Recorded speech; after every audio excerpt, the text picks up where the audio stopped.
Peace through strength begins with action. I kind of like that. It's a statement made by U.S. Representative Brian Fitzpatrick yesterday, talking about the lack of progress we're seeing from Russia in negotiating any sort of ceasefire, let alone a long-term resolution to this war. And who knows? Maybe we are starting to see some progress in that direction. We've got a couple pretty impressive statements from U.S. politicians we'll get to here in a minute, but also President Trump yesterday appears to finally recognize that Putin isn't the man that he once thought he was, and is starting to get a little bit frustrated. Let's give that a listen. Yeah, I'll give you an update. I'm not happy with what Putin's doing. He's killing a lot of people, and I don't know what the hell happened to Putin. I've known him a long time, always gotten along with him, but he's sending rockets into cities and killing people, and I don't like it at all, okay? We're in the middle of talking, and he's shooting rockets into Kiev and other cities. I don't like it at all. President, what do you want to do about that? I'm surprised. I'm very surprised. We'll see what we're going to do. What am I going to tell you? You're the fake news, aren't you? You're totally fake. All right, any other questions? I don't like what Putin is doing, not even a little bit. He's killing people. And something happened to this guy, and I don't like it. Now, I should mention that those statements were made amidst a Russian attack into Ukraine. Just yesterday, Russia launched 355 Shahed-style UAVs and 9 air-launched Kh-101 cruise missiles into Ukraine. And that makes the total over 3 days, the last 3 days, probably the largest aerial attack since the beginning of the war. Over 1,000 drones and 78 missiles. Like, it's hard to look at that and say that Putin is, when he's escalating the attacks, and there's more attacks happening each night, it's hard to look at that and say they're trying to move towards peace. And I think, finally, maybe that may have gotten through to President Trump. Now, our understanding at this point is Ukraine says that they successfully shot down all 9 of those missiles and 288 of the Shaheds. That means that at least 70 or so still made it through to their targets. Now, sticking with President Trump here for a minute, because we're starting to see some of the most aggressive language towards Putin that we've really seen since he came into office a few months ago. While this attack was ongoing, and I'll put up this statement was made at 7:46 Central, which was right in the middle of this Russian attack. So the Russian attack in Ukraine began a couple hours earlier. I think a lot of times we view that as like one and done, like it's a missile hits, and that's the end of the attack. It goes on for hours of tracking the drones that take a long time to fly from Russia into Ukraine. 4, 5, 6, 7 hours at a time that portions of Ukraine are under this aerial attack warning.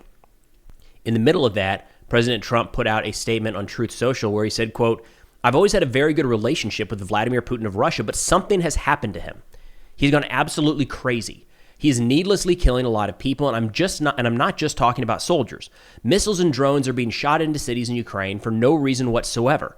I've always said that he wants all of Ukraine, not just a piece of it, and maybe that's proving to be right. But if he does, it will lead to the downfall of Russia. Likewise, President Zelensky is doing his country no favors by talking the way he does. Everything out of his mouth causes problems. I don't like it, and it better stop. This is a war that never would have started if I were president. This is Zelensky's, Putin's, and Biden's war, not Trump's. I'm only helping to put out the big and ugly fires that have been started through gross incompetence and hatred."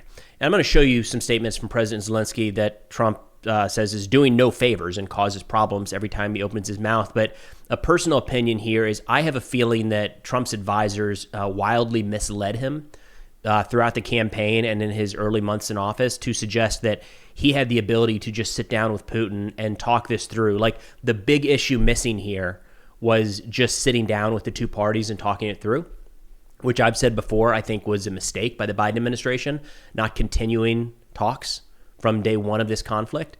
But I think there must have been people in Trump's orbit saying, "Don't worry, sir, you got this. Just sit down with Putin, tell him enough's enough. Sit down with Zelensky, say it's time to call it an end, and that you'll bring the end of the war about." And I don't know if those people were not. I don't know. That's my take on Trump's view into this war, because I feel like he's had a very simplistic view of the conflict since his time on the campaign, and it appears to be kind of playing out now, where he's getting frustrated, increasingly so, that he can't bring about an end to the war. Now, when talking about Zelensky's statements here that are causing problems, his statement yesterday or last night, as these missiles and drones were raining down, he said, quote, "Our sky defense forces and rescuers are working all night. The Russian army used the largest number of drones against our cities and communities since the beginning of the full-scale war. Only a sense of complete impunity can allow Russia to carry out such strikes and constantly increase their scale. This does not make any significant military sense, but it does make significant political sense. In this way, Putin demonstrates how much he despises the world, which spends more effort on dialogue with him than on pressure. Like any criminal, Russia can only be put on frame by force. Only through strength, the strength of the United States, the strength of Europe, the strength of all nations that respect life, can we achieve a complete cessation of these attacks and real peace. The increase in Russian attacks should be met with increased sanctions. Russia's disregard for diplomacy and refusal to even accept the ceasefire should be met with a blockade of Russian finances and trade in Russian oil. Thank you to everyone in the world who's pushing such a strong agenda. Russia must end this war of its own, and for that to happen, we must deprive their will to fight of resources. So those are the statements that President Trump doesn't like, saying that it causes problems. Everything out of his mouth causes problems. I don't like it, and it better stop. My read of that is Zelensky is kind of pointing back at Trump and highlighting the fact that Putin is not listening to us. He's doing whatever he wants. He senses weakness, senses that we're probably closer to abandoning Ukraine than going all in, even in terms of sending weaponry and more aid. And I think Zelensky's pointing that out, and I don't think Trump likes seeing that. And maybe I'm heavily skewed or heavily biased, but that's the way that I read that scenario there. And I'm not the only one. Congressman Don Bacon, a Republican in the United States, so the same party as President Trump, talking about that statement, said, quote, "The first half of this message is perfect. The rest is dumb. Trump is attacking Zelensky while Putin bombs Ukrainian cities, and it is misguided. Moral ambiguity while one nation invades another is hurting Trump's credibility. Putin is making a mockery of Trump, and Trump keeps attacking Zelensky." And I think that's part of what we're seeing play out here, where, again, Trump has said that ending the war in 24 hours was an exaggeration. He didn't actually mean that. But the longer this drags out, I think it's showing that he doesn't have the power or the influence that maybe he presented that he did over this conflict. And I've been in the camp for a long time. I think we underestimate and overestimate the ability the United States has to direct the outcome of this war. We underestimate in terms of the damage that we can inflict upon Russia if we were to ramp up weapons deliveries and take the gloves off in terms of what Ukraine can strike and how they can operate. I think we overestimate our ability to, like President Trump has tried in recent weeks, just step in and say, we said stop, and expect that the differences in this conflict or anywhere around the world are so insignificant that a stern letter from the United States is enough to get them to back off. Now, continuing with Congressman Bacon here, he also put out a statement yesterday saying, quote, "It is time for honesty. Peace talks are having zero effect on Putin. His goal is to dominate Ukraine, and he won't stop until he realizes he cannot win. The U.S. and allies must arm Ukraine to the teeth, sanction Russia to the max, and confiscate the $300 billion in overseas Russian assets." We're not seeing a lot of language like that in the United States, nowhere like we were at the beginning of the full-scale war, but it is notable anytime it comes out, and I feel like it's worth highlighting that there's some division in the U.S., even within the Republican Party, President Trump's party, about the best path forward in relation to this war. We also have a note here from Representative Brian Fitzpatrick, who I believe is leading the sanctions package in the House, where he said the United States cannot fail to respond as Putin escalates his barbaric assault on innocent Ukrainians. Congress must act immediately and decisively. We need full, crippling sanctions targeting Putin, his regime, and those bankrolling his campaign of terror until the Russian war machine collapses in on itself. Peace through strength begins with action. And I like that last comment there. That's something that we've been hammering here in the United States. It's been a key phrase under the Trump administration, peace through strength. And we hear it a lot from Secretary of Defense Pete Hegseth, and Fitzpatrick here is kind of calling him on it, saying peace through, it's not just words. You can't just say something and assume that the world is going to bend to your wishes. We have to actually follow it up with something. Now, for their part, Europe does appear to be following this up with actions. And look, to be fair, I think they've been dragging their feet as well. This is the United States. We're not helping anyone with our current setup. But there were just red lines a few weeks ago, right? Russia will agree to, a week ago maybe, Russia will agree to a ceasefire or else. That came and went with little to no fanfare. So we're seeing some issues in Europe, no doubt, but it looks like a lot of key countries here have just lifted the restrictions of the use of Western munitions against Russia. So German Chancellor Merz was quoted earlier today as saying that Britain, France, Germany, and the United States have lifted restrictions on the range of weapons supplied to Ukraine. So this is generally talking about the Taurus, the Storm Shadow, Scalp ER, or wait, I don't think the Taurus is being sent yet. Either way, ATACMS in the United States, some of the longer range weapon systems that are able to strike deep inside of Russian territory. All of these countries, including the United States, have drawn these hard lines and said, you cannot. That might risk escalation. You can't hit even military airfields that are, I mean, think about this scenario. There are bombers last night striking Ukrainian cities with these cruise missiles. If Ukraine got notification that those bombers are being loaded with missiles to attack inside of Ukraine, technically Ukraine could not use Western-provided munitions to strike those airfields and prevent that attack from happening. Now, a lot of those bombers are outside of the range of ATACMS and Storm Shadows, but even if they were right on the border, technically Ukraine's allies have said you can't use these to do that. So it sounds like those gloves might be off. About time. 3+ years into this war, we'll see if that's genuine or not. It's just kind of being reported in a couple different outlets right now. We'll see if that comes to fruition. Now, there's an interesting story yesterday I wanted to highlight here that I think was made up or heavily exaggerated. And unfortunately, as we tend to do here in the United States, we had some people just go hook, line, and sinker for some Russian propaganda.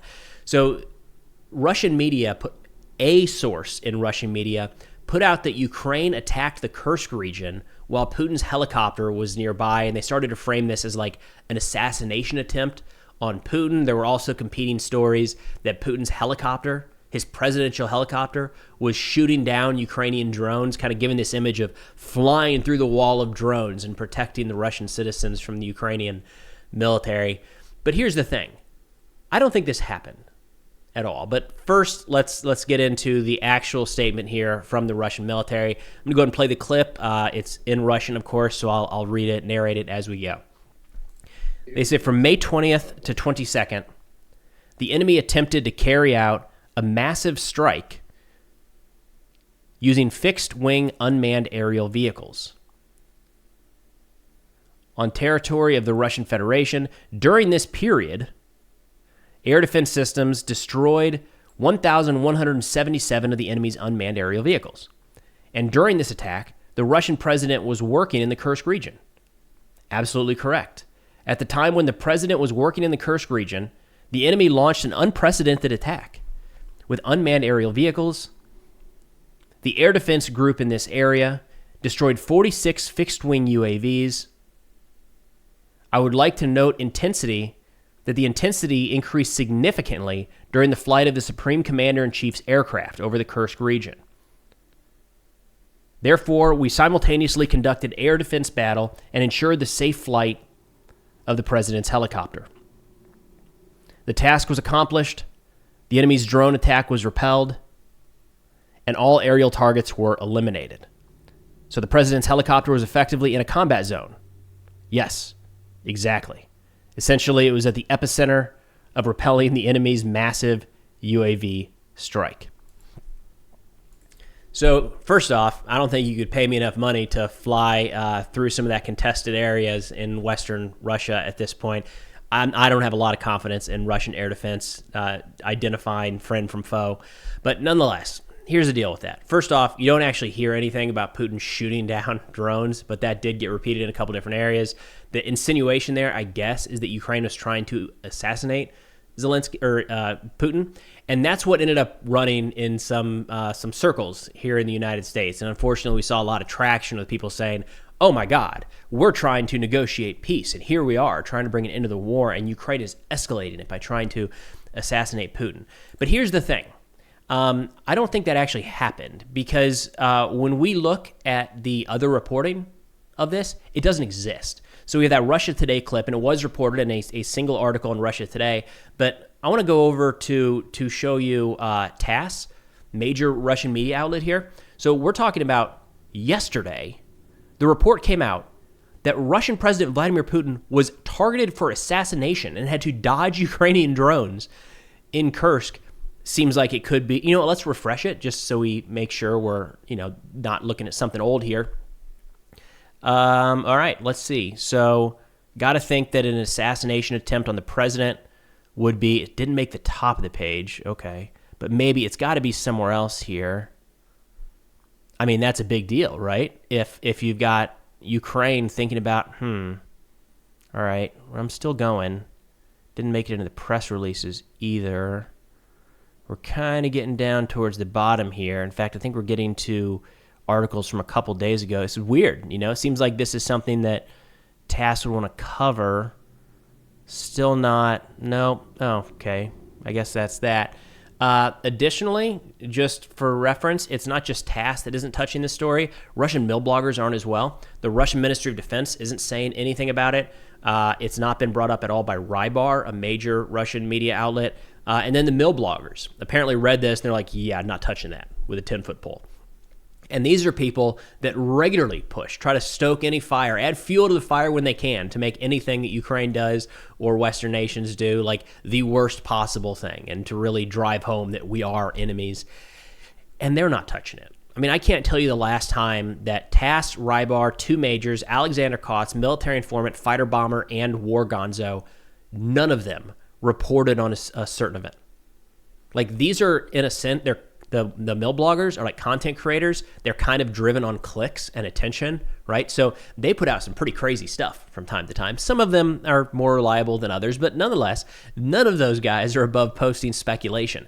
But this story of Putin's helicopter being deliberately targeted for assassination by the Ukrainians somehow set off their BS detector, I think is the safe way to put it. But again, nonetheless, it unfortunately got a fair amount of attention here in the United States and continues to spread as a legitimate story, which I have a hard time believing it actually is. But nonetheless, that's all we got for now. Thanks for watching, and I'll see y'all next time.